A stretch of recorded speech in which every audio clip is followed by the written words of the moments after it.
So, I kind of want to talk about Galahad in this video and kind of like what needs to be done for him. Like Galahad's one of those heroes. He's kind of like borderline playable. He has an ult that does AE damage, which is actually pretty good. It's actually a pretty decent ult. It does physical damage, but he also does pure damage with this ability here. So it's actually pretty good. He also has the unstoppable charge, which helps him close the gap between other teams. So it lets him move forward. This actually underrated ability. Retaliations kind of does a single move against enemy with throws health. This one, I mean, sometimes can finish off an enemy. Most time doesn't have enough damage to really make use of it, but it's not bad. But what I kind of want to talk about the most though here is that right, we want to talk about like the fact that well, most heroes in this game don't have Ascension abilities yet, but this Galahad is one of those heroes like he is not a top tier tank. Like, and it's like one of his issues is that right, he's actually the only hero who doesn't buff armor or dodge with his artifact buff. Like he just buffs physical attack. He doesn't have a mitigation buff. So his physical attack's like easily the worst like buff you can put in the game because one physical attack's only 21k. The fact that he buffs physical attack is kind of unimpressive. But overall, God has like great individual stats. But let's talk about like what if he had some like ascension abilities, right? Like what kind of ascension abilities should he have?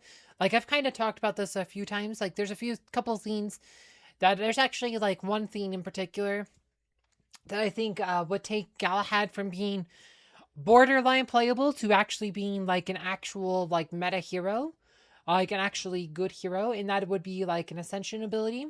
So let's go twice. I want to go show you like some before we talk specify like so I kind of talk about his Iron Skies. Like so his Iron Skies because it's AE damage, it can knock over a Martha teapot. So if we do, let's put up a battle with the Martha here. Da, da,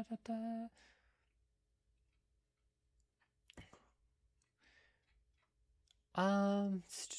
Good question on who to put in there. So I guess we'll just do pretty basic team. Let's just say, I guess we'll just run, I don't know. We'll just run the twins. Why not? Like, usually you'd run Celestines, but we're just going to run this because we want to have like Martha Teapot example here. Right, so Martha Teapot, like if we ran, where's Galahad? Oh, he's right up here. But he has patron options too. You can use Albus for him because he does pure damage. You can use Center Skim, some armor penetration. Oliver, he's usually what you want though. You can also use Biscuit. He's not the best at stripping Disreni, but again, like, potentially, like, because he does do 80 damage, potentially be good. So let's see, we'd probably be using Isaac. Let's see, let's use Celeste. Let's use Isaac. I really hate max testing because of how they order the heroes. Like, it's really just, it's so hard to find, like, anything you're looking for. And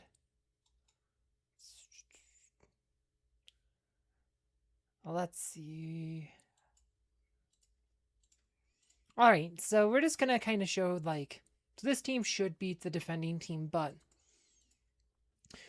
right, the issue here is like Galahad, like Aurora, like I said, she can spam, she can use Cane Patronage to spam her ults a lot. She puts up a bunch of dodge buffs. She could do massive AE damage. I probably should have put Martha on the attacking team too, so I could show like the Aurora, because Aurora breaks the teapot every time she uses her ult. If Martha has a teapot up, Aurora breaks it.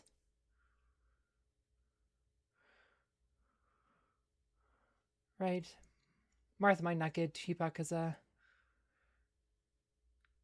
okay, so Martha has a teapot up.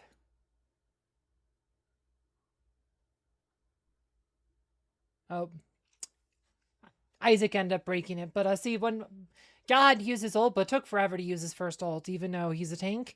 Like his teapot, like I said, he can break the teapot, but he doesn't ult near as fast like someone like Aurora does.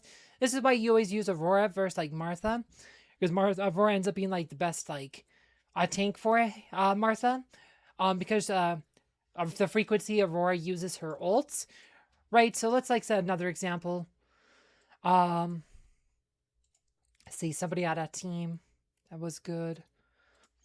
Let's see. So let's see. Oh, here you go. So you see this one here. This is against 150 boss, but he's using Galahad here. Like Galahad again, because he does really good AE damage. Like he has a lot of potential here as well. Like he could potentially be a main tank for this event if he could, like if his Iron Skies could do. Like so, look at this. Look how much like those are 150. This 150 boss. He literally cleared the spheres.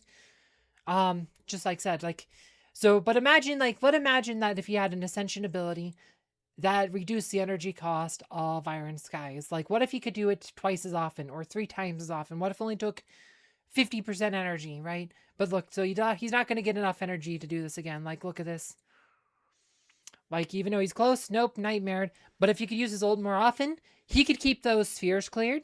And he'd actually be really good for raids. Like, if you could use his ult, like, twice as often, 3 times as often, it'd be much better. And this one just going to end with Albus just doing this part of this is also why Insomnia is kind of a good buff because of Insomnia, Thea didn't get nightmared, which allowed you to use the rest of the time just to have Albus hit the boss a few more times.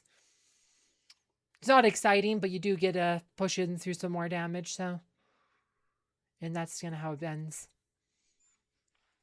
But yeah, no. So Galahad has a lot of potential. Like, yeah, the physical attack buff's not that great, but hey, if you could if you could use his ult more often, he'd have it up a lot more frequently, right? So let's say, like, so what if Galahad, what if Galahad's Ascension ability, what if they give us Galahad Ascension ability, right, that changes his energy cost for his ults to, like, 33% or 50%. Like, 33% would be better. Like, that would probably make him, like, an actual meta hero. Like, he would definitely be a very, very competitive at 3 times as often.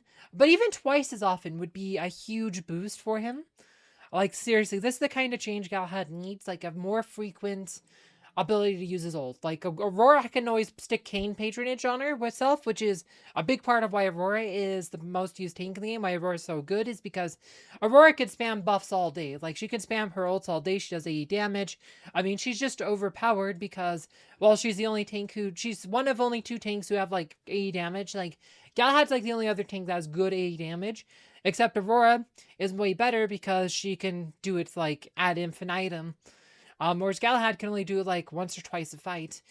So there's just, like, such a disparity in, like, the effectiveness here. Actually, you probably want that here. And, like, so there's just, like said, like, if you go here, like, if you see, like said, Aurora with Kayn patron, said she ults. Like, so anytime Martha puts up a teapot, Aurora usually breaks it pretty quickly. And Aurora has other AE abilities as well that just breaks teapots, like her third, by the way, I forget what it's called. The third ability breaks teapots.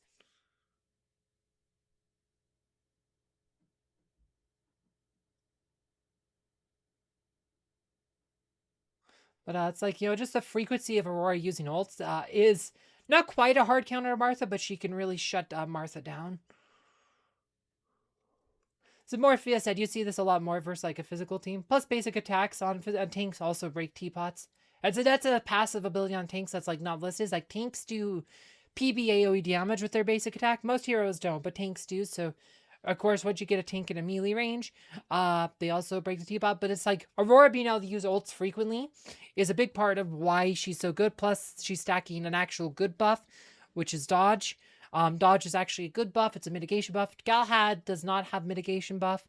He buffs physical attack. But what if Galahad? But if you could stack in multiple physical attack buffs, he could potentially be a good leader. Maybe help bring some viability to some of these, like, physical attacking teams. But it's like, it's just one of those things. Like, another, like, what else would you do for an Ascension ability? I mean, maybe you increase the damage here. Maybe you decrease the frequency of his retaliation. Those probably be, like, the other ones. Either like the damage here or the frequency, like the damage on his pure damage on the Heron's Pride or the frequency of his retaliation would be, like, the secondary Ascension ability I would consider for him. But reduced energy cost, like, that's, I think, the ability Galahad needs for Ascension. Like, that would be such a game changer for him. Like, it would make him very relevant. I mean, he'd be a lot better for guild raids and would actually make him relevant in PvP. And potentially maybe we could make him, like, a good tank to use in, like, a physical attacking team.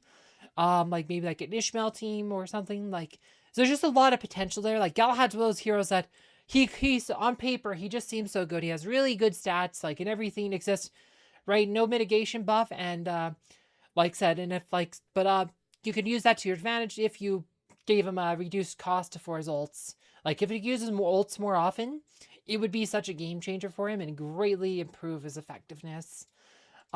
Anyway, not much more to say on this one. This kind of just like my thoughts. I might do some other videos like this for some other heroes. If you guys would be interested in seeing that, let me know. Yeah, I did a video on Galahad about a year ago, maybe not quite that long. If you want to see my last video on Galahad, please check it out below. Thanks for watching.